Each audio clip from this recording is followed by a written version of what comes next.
A prototype of the largest unmanned cargo aircraft has completed its first flight. The Beluga Route W5000 experimental prototype was successfully tested in China.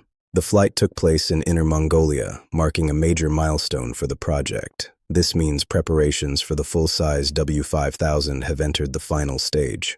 The full-scale aircraft was rolled out earlier from the Changzhou production base. The W5000 is considered the world's largest unmanned cargo aircraft. Its maximum takeoff weight reaches 10.8 tons. The payload capacity is up to 5 tons. The flight range is approximately 2,600 kilometers. The project has been under development since 2021. Its wingspan is 22.7 meters, and the length is 22.89 meters. It is one of the largest cargo drones in terms of efficiency. It is designed for regional logistics and cargo transportation.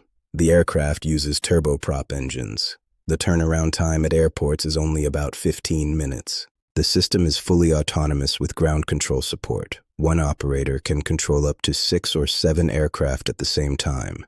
This reduces crew costs to about 1/10 of traditional cargo aircraft. Transportation costs per ton-kilometer can be reduced by more than 40%. All key components are produced within China. Large cargo aircraft like Airbus Beluga also exist, but this one is unmanned. The first deliveries are expected in the second half of 2026. This could redefine the future of logistics and aviation. Like the video and subscribe to the channel for more aviation and future tech.